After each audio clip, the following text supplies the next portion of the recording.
Welcome to the Rock and Roll Show podcast. I'm your host, Alex Gadd. On this show, I like to talk with people who love music enough to build at least part of their lives around it. Whether they're musicians, songwriters, journalists, music historians, or just music fans, I'm looking to bring you, the audience, conversations with interesting people who have great stories to tell about music, and rock and roll music in particular. Because music is never just about the sound coming out of the speakers. It's also about memory, identity, influence, connection, sometimes just a great excuse to sit down with someone and swap stories. And that's why I do this show. I love talking about music with people, where it came from, what it means to them, and why it still matters. My guest this week is writer Adam Sobsey, the author of 2 books, including a biography of Chrissie Hynde of The Pretenders, which was published in 2017, and his most recent work, A Jewish Appendix, which was released last year. He also writes for the Paris Review, the Los Angeles Review of Books, Pop Matters, and other internet outlets.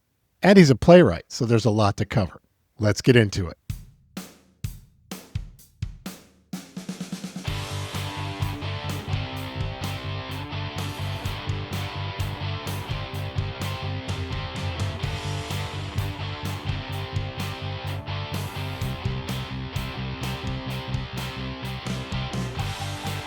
Adam, welcome to the show. Thanks, Alex. I really am happy to be here. And I'm glad to have you. So first, I'd like to just point out that I met you through mutual friends. Eric Blakesley, a good friend of mine, was the first guest ever on this podcast. And he and his girlfriend, Quincy, know you, fellow North Carolinians.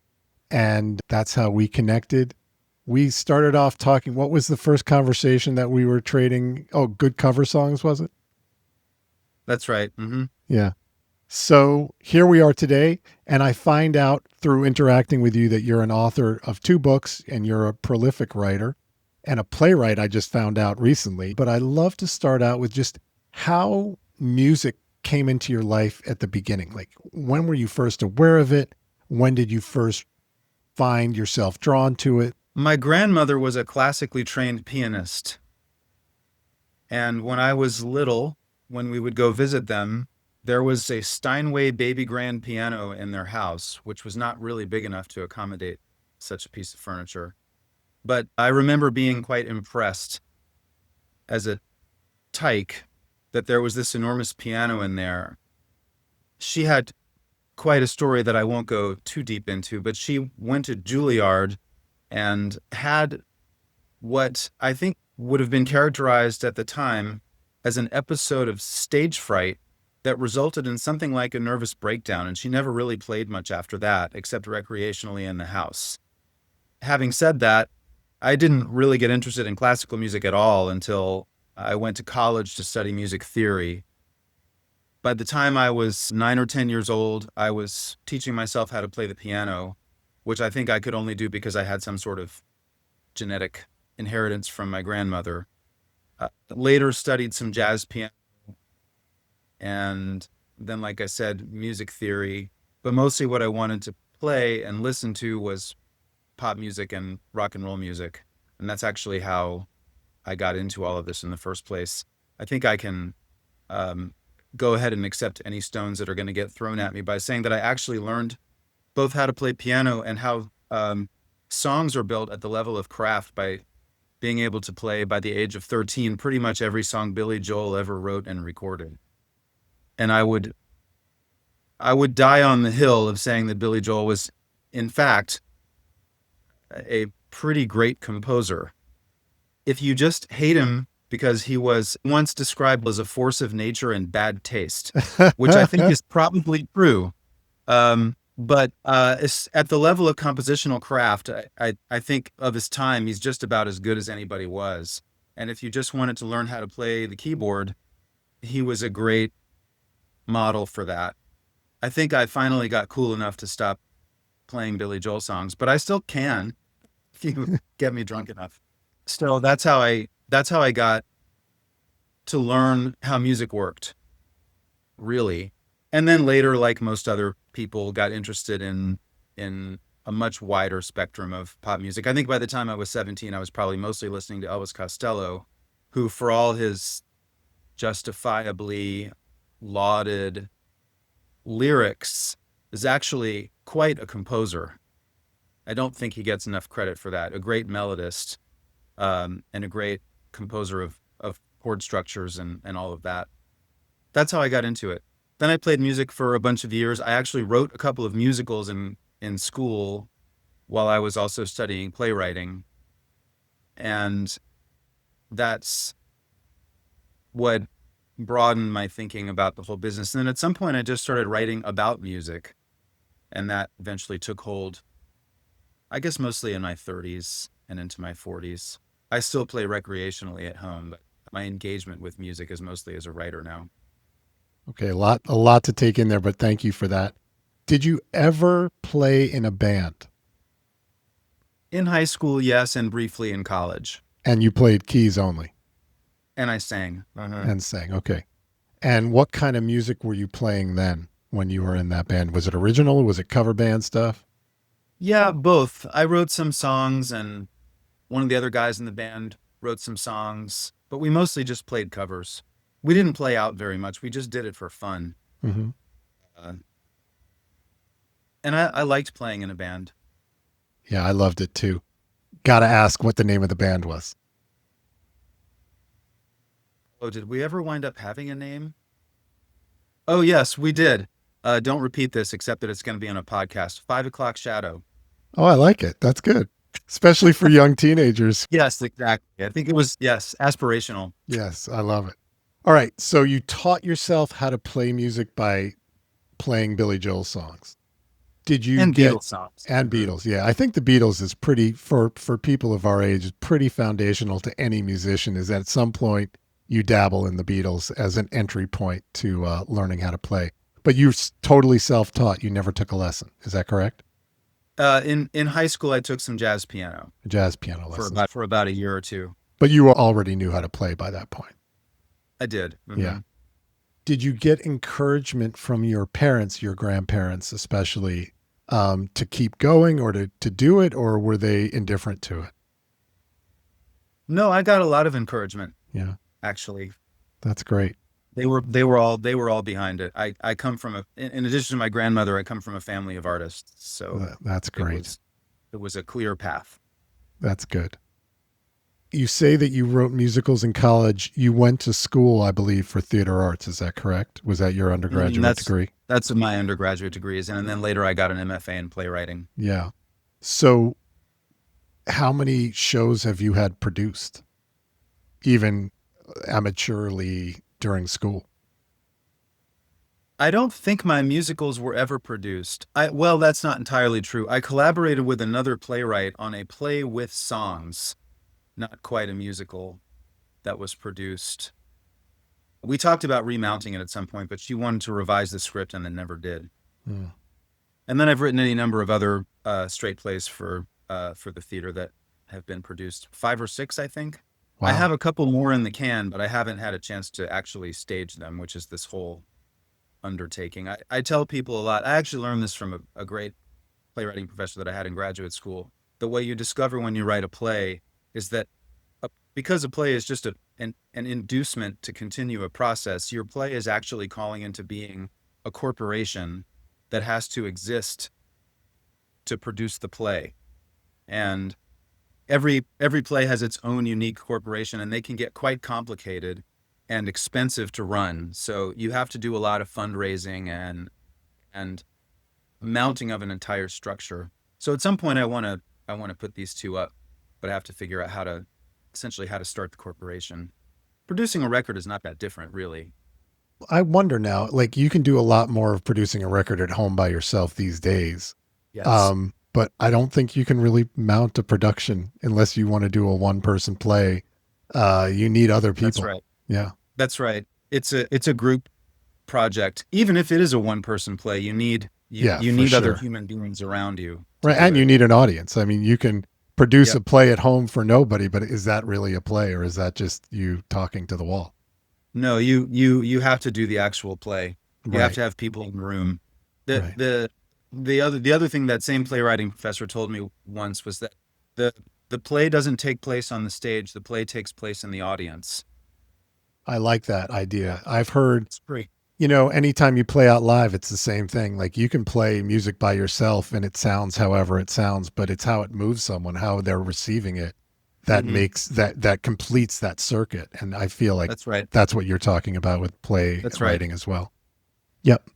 Um, so you've written musicals, you've written plays, but you then said you transitioned into kind of writing as your primary form of interaction with music. What was the Yeah. first assignment you ever got, and what was it about? To write about music, Yeah.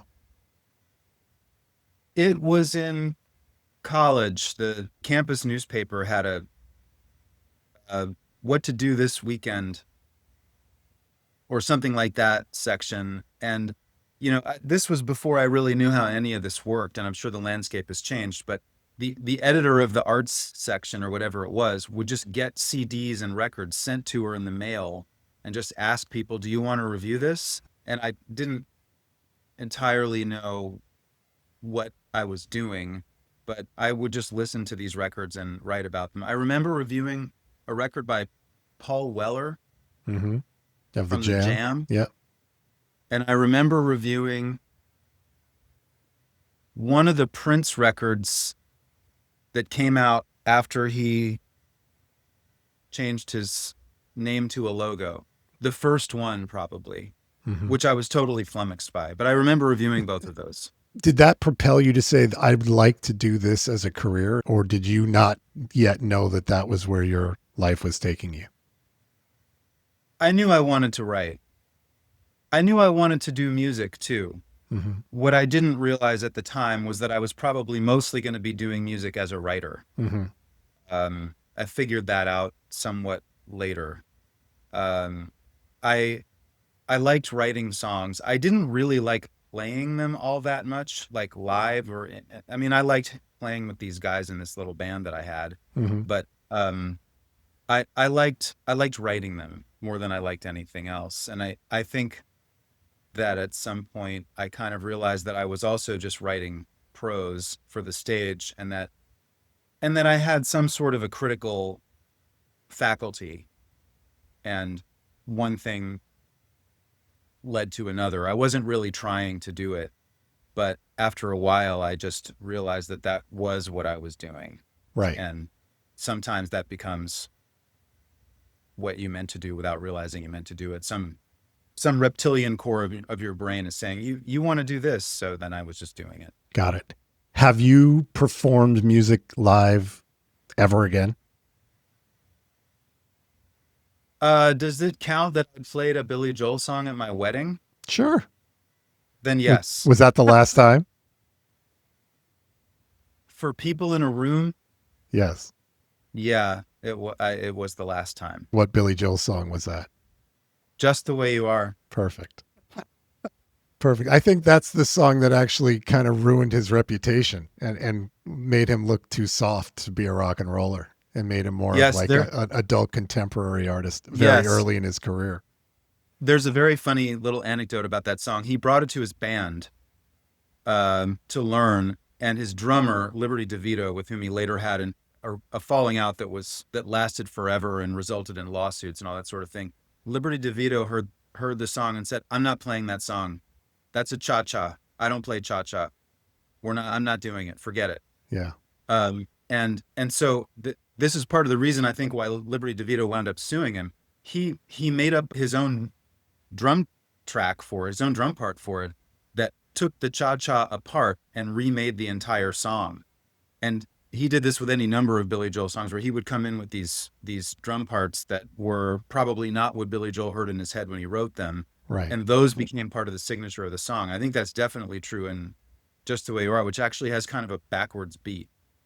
It's funny you say that. There's a YouTube channel called Drumeo where this guy, Brandon, up in Canada, has drummers come through and they do all kinds of things. They do lessons, they break down their most famous songs. There's a great series where he has them listen to a drumless track of a song they don't know, but is known to other people, and then they make up their own drum track.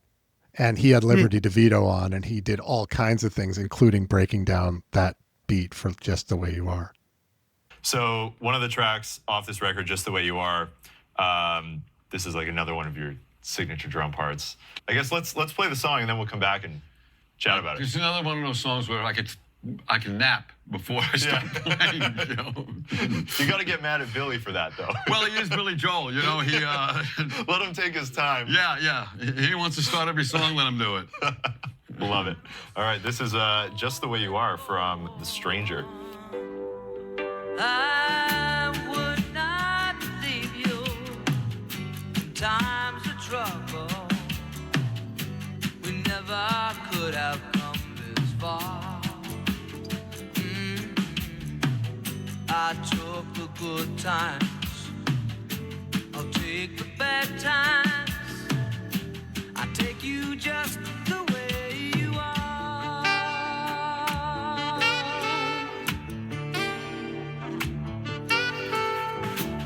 Don't go trying. So, writing about music, the Chrissie Hynde biography called Chrissie Hynde, A Musical Biography, which I read over the weekend, is really good. And I believe you said in the acknowledgments that a compatriot or a friend of yours or someone you knew asked you to write it. You hadn't intended to write that and set out to write it. You were asked to write it. But then you seemed to undertake it with a good deal of verve and really dug in. It was quite thorough. How was that the first music writing you did, or had you already been writing about music for years before that? I had been doing it on and off, but never consistently. That book came about in a funny way, and thank you for your kind words about it. I had actually spent several years as a baseball writer, covering our local minor league team here, but also writing for Baseball Prospectus, which is I know it well. I'm a fantasy baseball nerd. Analytics, yeah. And that time in my life culminated in a project called Bull City Summer, a book that I co-authored, which was about the Durham Bulls and minor league baseball and a lot of things clustered around that. And there was a profile of the project done by David Menconi, who was the longtime music critic for the Raleigh News and Observer. He's an outstanding music writer. And he did a feature about it. And I don't know why he did this or why he thought I should write a music book. But he contacted me and said, I'm editing a series of music books for the University of Texas Press. Do you want to write one? And before he came to his senses and realized he had asked a baseball writer to write about music, because he did not know that I had a music background, I said, yes. The answer is yes. Who do you want me to write about? And he said, oh, well, these are writer-driven projects. Who do you want to write about? So I pitched him a list of names, one of which was Billy Joel, probably. And he came back to me and said, a lot of these sound very cool, but the publishers want more books about women and musicians of color. Come back with another list.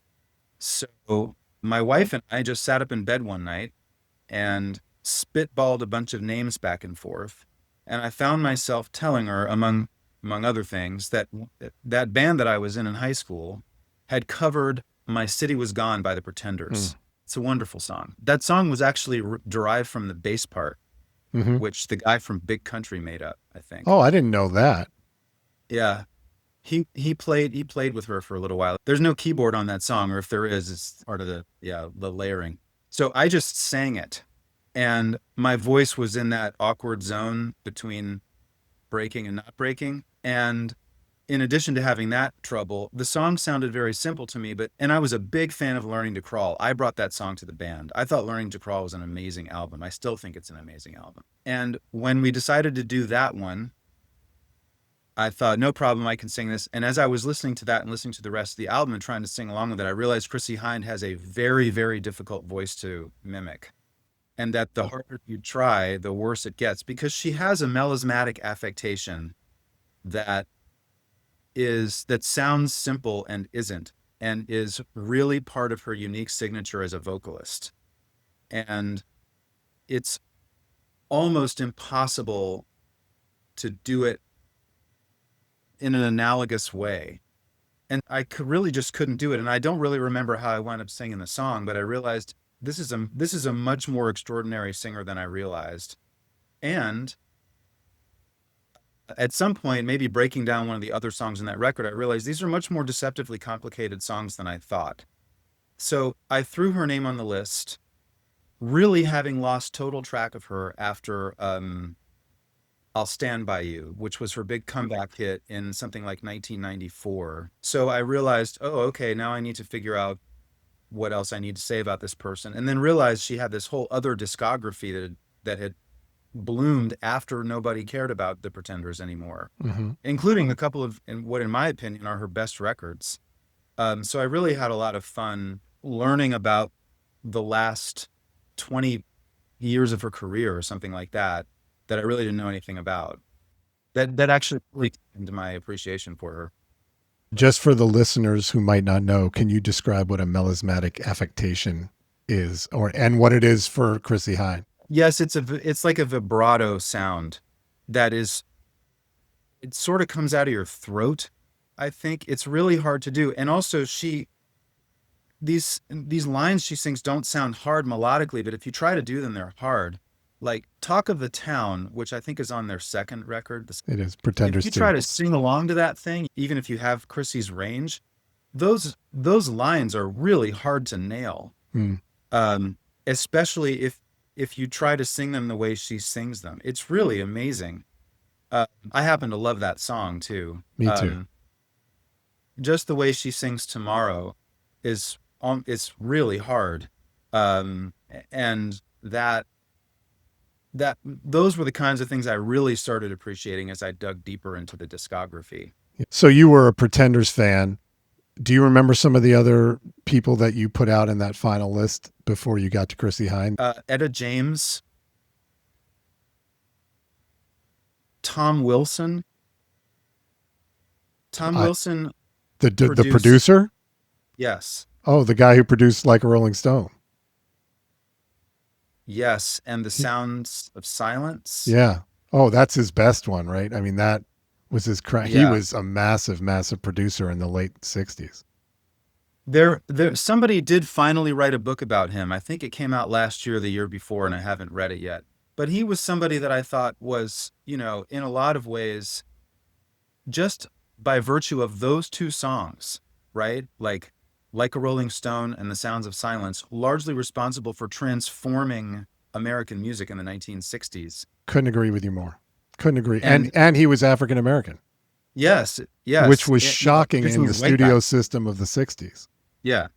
Amazing. Really remarkable. He was a jazz, he had a jazz background, and I guess Columbia just assigned him to produce these things. And I thought this person needs to be better appreciated. So he was on there. I think Amy Mann was probably on there. I've always been a big fan of hers. I wrote about one of her albums a few years ago, or one of her solo albums.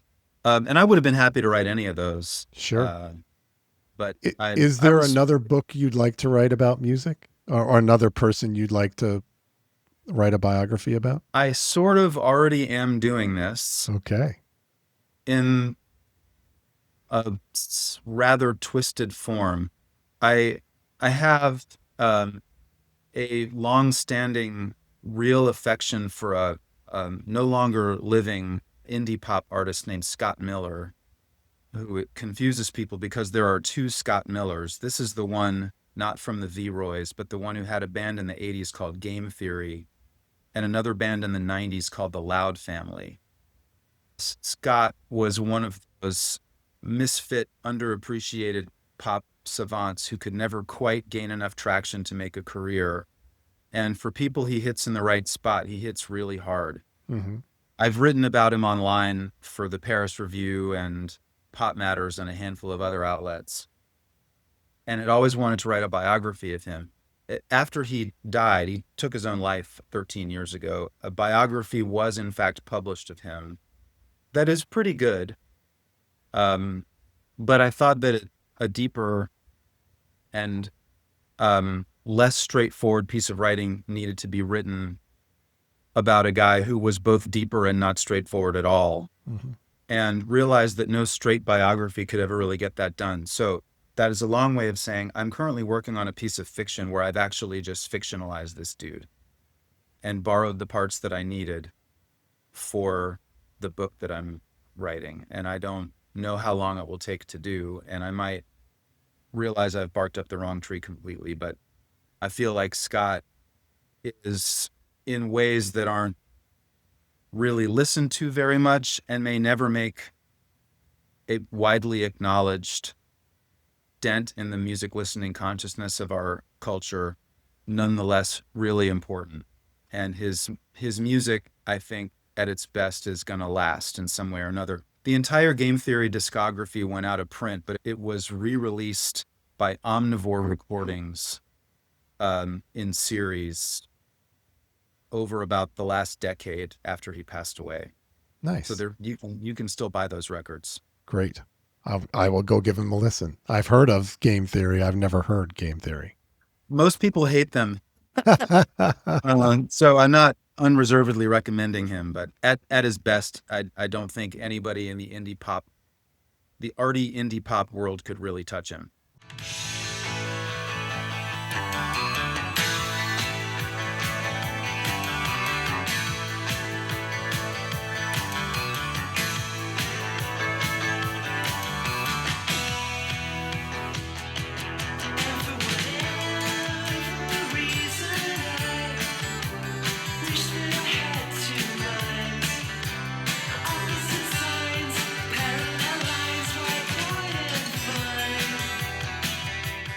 The Chrissie Hynde biography was published 2017. Last year, you published your second book called A Jewish Appendix. Tell me about that and where that came from. That book, which is not about music, although there is a little section about The Cure in it, came out of a trip that I took in 2019 to Romania. I have ancestors there. I was not raised observant. My Jewishness was never particularly important to me.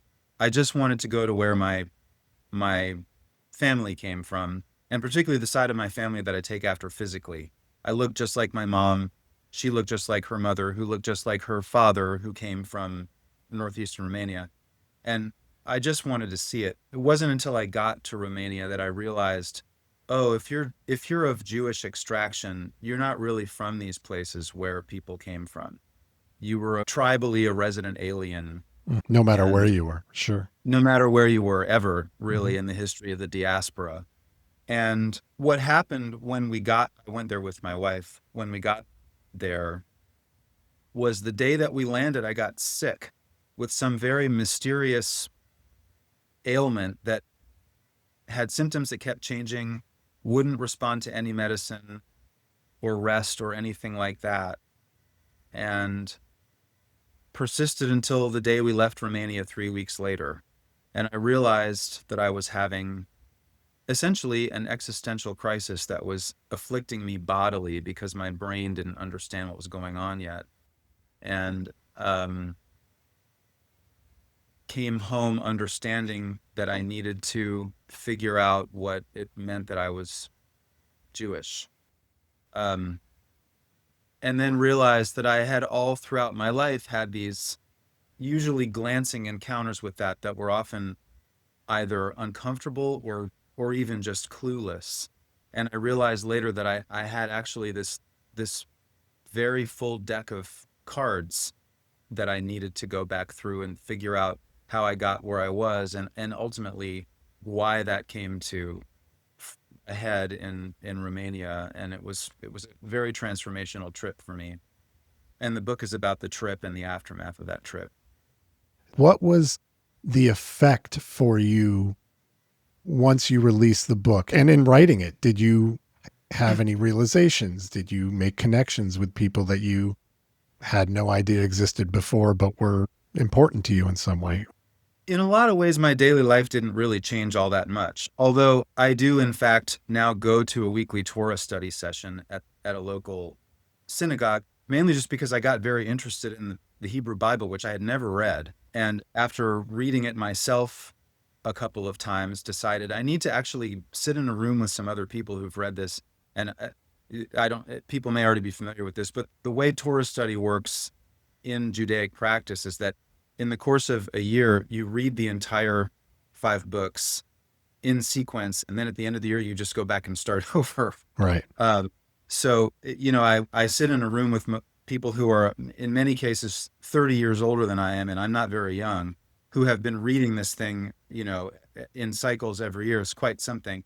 And I also wanted to do this because I began to understand after I came back from that trip that I was having all these very private, very intense inner experiences. But Judaism is a communal religion. There is no monastic tradition in the Jewish faith. It is practiced in community, and I wanted to be around other people who were interested in this. That is about as far as it goes, but it really means a lot to me. Just read the Torah portion every week and go sit in a room and talk about it for an hour and a half with other people that are interested in it. And frankly, a lot of the people that show up at those Torah study sessions are not Jewish. About a third of them, I think, who come regularly are just interested in reading Torah.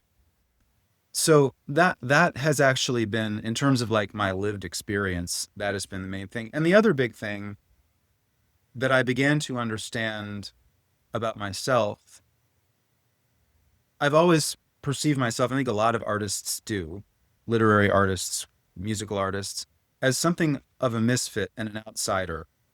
And that the artistic impulse, I think very much for most, I shouldn't speak for everybody, but I think for most artists comes from feeling like I don't quite fit in anywhere in the life that most people lead. And the only way I can process that is by making my art. Right. I agree with that, by the way. And I feel that way too. Yeah, I think it's, pretty well widely understood. Yeah.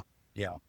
And I began to understand when I came back from Romania that this feeling of misfittedness and otherness is very much one that I think a lot of Jews have. Right. And Jewish artists, that's a double whammy of it.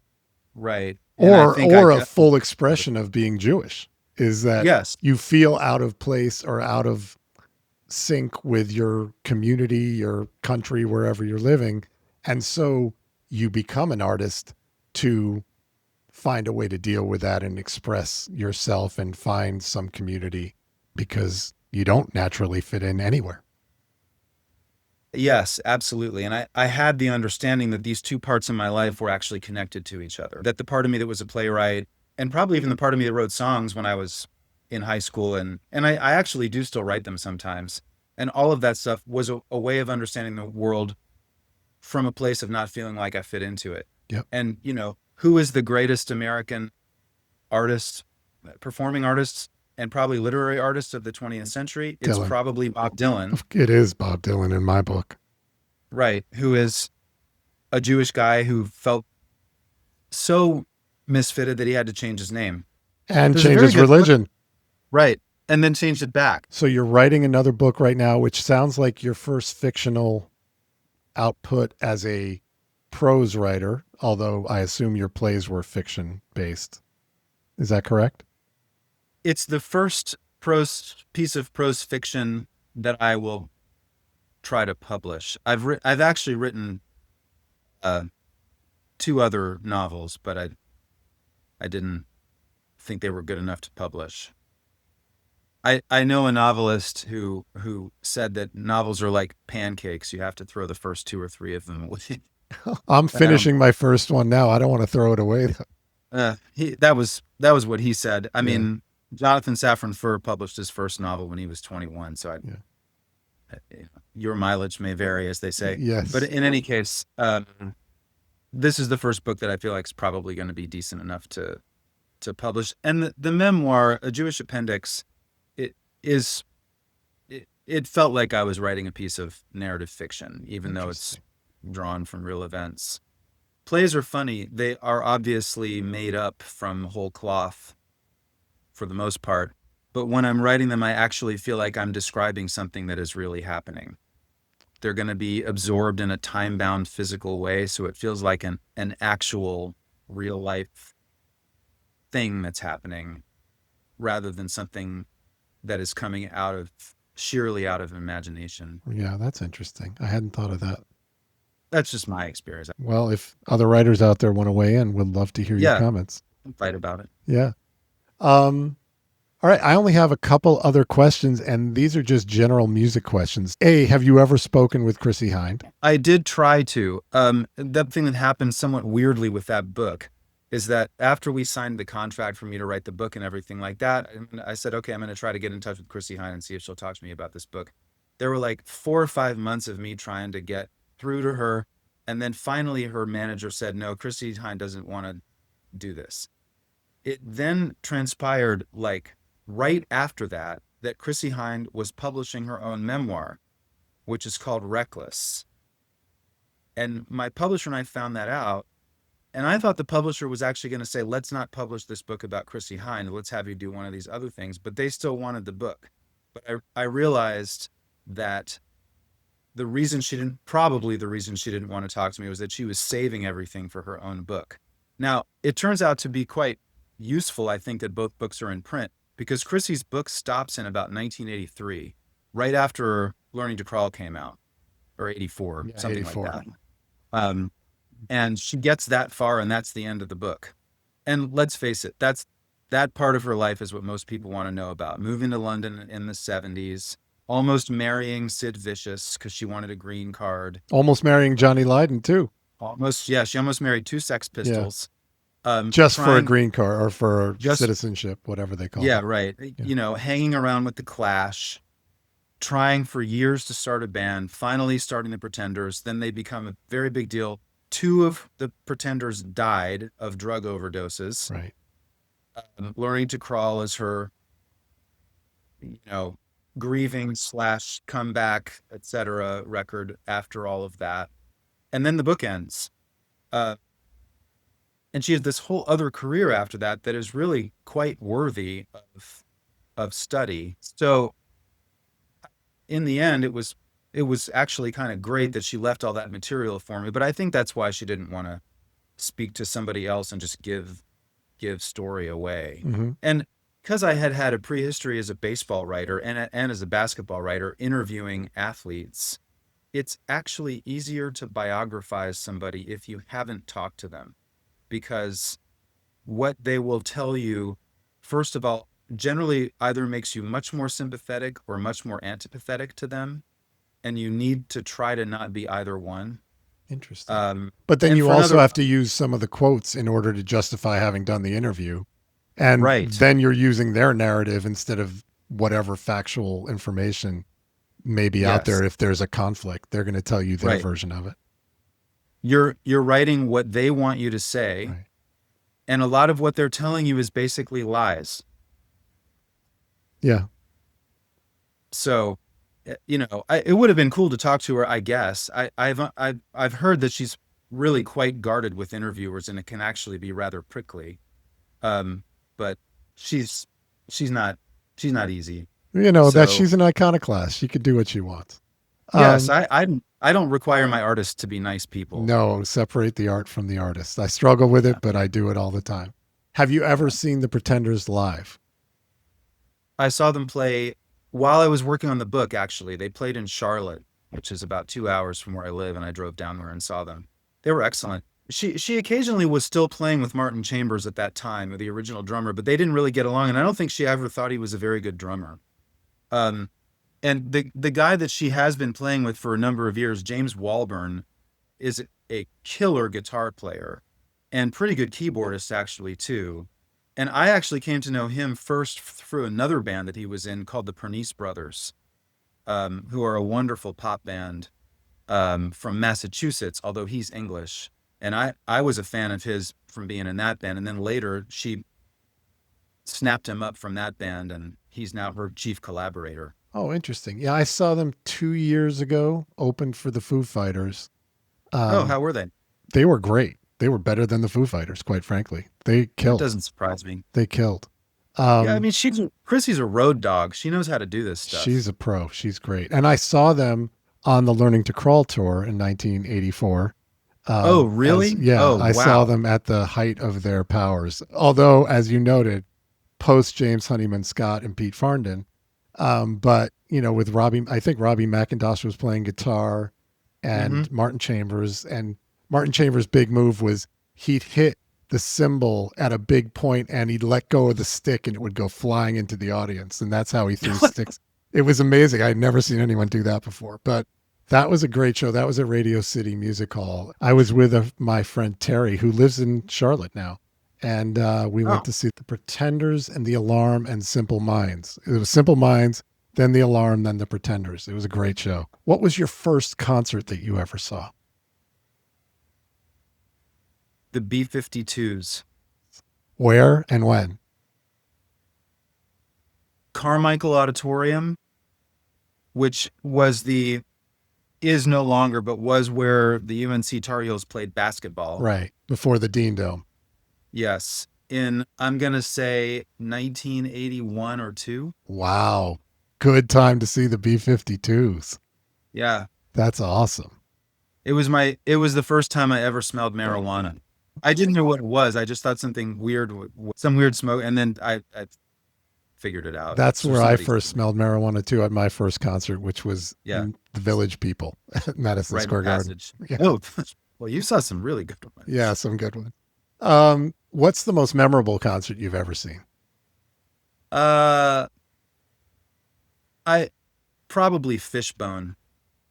One of my all-time favorite bands. Yeah, I saw them a couple of times actually, but they did one show. I must have been in high school at the time, at the Rialto Theater in Raleigh,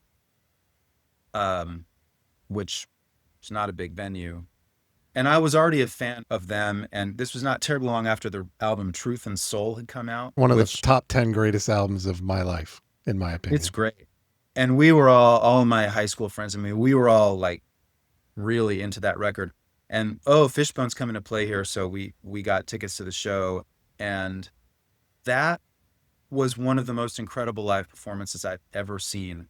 It was the most controlled chaos I've ever seen a rock band pull off. Yeah. They were so tight, and there were like 7 or 8 dudes in that band. Yeah. At that time, they were incredibly tight, but you would never, the only way you could tell was that they didn't miss a single note because it was sheer mayhem on stage. Yeah. And this was at the time when Angelo, he was the co-lead singer and saxophone player. He played a baritone sax that was so big that during the encore he came out with no clothes on, and the saxophone was so big it could cover his junk while he played. It was just an incredible performance. They were at the best, at the height of their career, which is probably right around then. There was probably no band in the world that could top them live. Yeah, I've heard. I never saw them, but one of my all-time favorite bands. And unfortunately, while they were at their pinnacle, I was living in Vermont, and they just they didn't come up to Vermont a whole lot. Great band. It's a shame that they couldn't keep it together, and they're still out touring now, but it's such a fraction of the original band. It's only him and Norwood now in the band. They were that at the time they were amazing. And I will also throw in the last rock show that I went to, I think was actually last year. I think I told you this when we were talking before we did this. I went and heard Swervedriver play in Raleigh. Swervedriver was lumped in with the shoegaze genre back in the early 90s, which they never really fit into. I didn't really get into them until much, much later. And go figure, their first tour post-COVID, 5 years after the pandemic, although they are an English band, their first show of their first tour since then was in Raleigh. I have no idea why. And it was a little sloppy because they hadn't played together in quite some time. But they were, that was just one of those, I can't believe this is happening moments. And it was a delight. I will put in a good word for their album, I Wasn't Born to Lose You, which came out in 2015. The album title is taken from a Dylan song. That record, if you like heavy guitar rock with melodies, is fantastic. Thank you for that recommendation. Last question from me. Alive or dead, is there a band that you wish you had seen that you never saw? Well, I probably wish I had seen one of those iconic arena rock bands from the 70s like The Who or Zeppelin. Just because I just feel like we all should have seen one of those bands live when they were doing their thing the way they were really doing it in the 70s. Yeah, I saw The Who in the 80s, and it wasn't quite the same. Yeah, I mean, nothing against Kenny And the Jones, 90s. but right, without Keith Moon, Yeah. it, you know. Uh, so those acts, I sort of wish. And Prince, I really regret that I never saw Prince. Yeah, me too. I saw him play one song at the David Letterman show during his cymbal era, and it Hmm. was one song. It was weird, and it wasn't like peak Prince. What about you? What are the acts you wish you had seen, or wish you could see? Well, so there, yeah. So the act I wish I had seen that I couldn't see is Jimi Hendrix by far and away. Ah, Um, I saw Stevie Ray Vaughan. I've seen Clapton. I've seen Jeff Beck. I've seen Jimmy Page. Um, but yeah, I wish I had seen Jimi Hendrix. And alive still is AC/DC. I absolutely love AC/DC and never took the chance. I could have seen them anytime. And so I bought tickets for September. They're playing at Giant Stadium, and it's just Angus and Brian. And I'm going, and I don't care. I'm just going because I'm going to check it off a list and fulfill a childhood dream. So I've seen hundreds of bands, and I don't know why I never pushed myself to see AC/DC. that's a good one. Yeah. That is today's Who or Zeppelin. No Yeah. I mean, question. they're so mega in terms of they did one thing, they did it really well, and they just don't stop doing it. They keep going. It's amazing. The other, I will just put in one more. I almost said this other one because I think it's because you can still see this. A handful of years ago, Chris Stamey, who was in the DBs, Mm-hmm. organized a live performance of Big Star's Third in its entirety, which then toured. Really? And it was I saw the first one here in North Carolina, which is where Chris Stamey lives in Chapel Hill. Got it. And so he got Mike Mills from REM came and played in it. Jody Stevens, the original Big Star drummer, Yep. played in it. Yep. Mitch Easter, who was intimately tied with all those guys, Yep. played all the guitar parts. They got a string section together. They got all these guest singers to come in. It was truly extraordinary. And they now have a 5-person band that still goes around doing this. And they play all the Uh, Big Star catalog or just Big Star 3? The whole Big Star Third, catalog. sorry. Yeah. The whole thing. Cool. That'd be And that great one- to see. I would put in a plug for. It's there. They can really play those songs. Excellent. Thank you. So my last question is, what question didn't I ask that I should have that's relevant to our conversation that listeners might like to hear about? You actually asked it, which is, are you writing about music now? Because I wanted to talk about Scott Miller. Yeah, good. And I really think that getting into the corners of rock and pop music is as important as being right in the middle of the water, Mm-hmm. where all of the justifiably famous stuff is. And that's the main thing. The other thing, since we have a personal connection with Eric and Quincy, that I wanted to bring up was that the last long form piece of music writing I did was something that I wrote just for Quincy. She had been over in my house one night. We were listening to records, and she said, "I need some more music to listen to. Can you make me a list of music I should listen to?" And I sat down to make her a list of records and found myself writing little bits about each one. And very quickly found myself writing, I think I told you this, what turned out to be like a 20,000 word book for Quincy about those records, but also about music generally, and turned into something of a statement of aesthetics that I didn't intend to write. Huh. And a book about our friendship. I've known Quincy for almost 40 years. And I think that the thing about music writing, which is famously compared to dancing about architecture, is that what really gives it blood and life and value is not just critical discernment of is this good, what does it sound like, and all of those things, but it's just as music is. I think it's trying to forge a very direct connection between people through sound. I really loved writing that thing for her, and I hope I get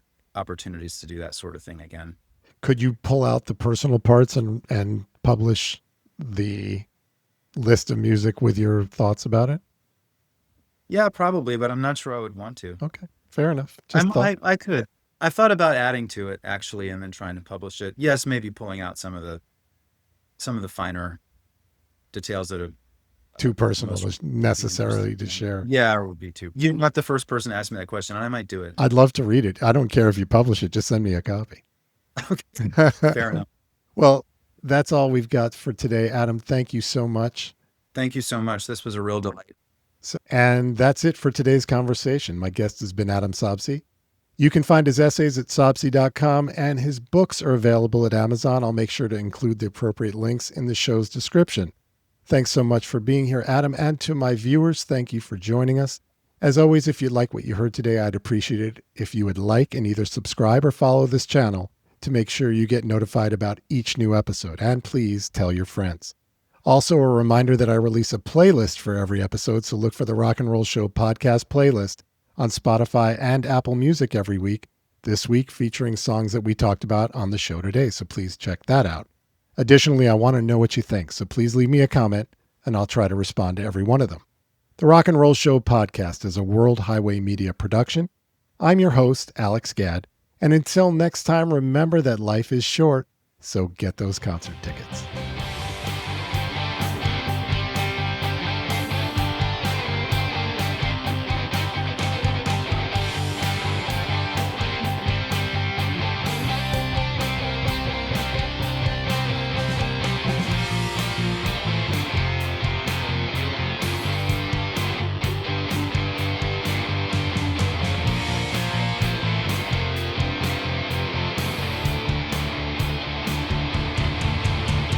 Hey, thank you again, man. I really did enjoy that. Thank you. That was great. I would love it if you come back on when you publish your next book. Oh, I'd be happy to. I won't be soon. Oh, but I'll do it. Believe me, I'm not rushing you. I understand the process.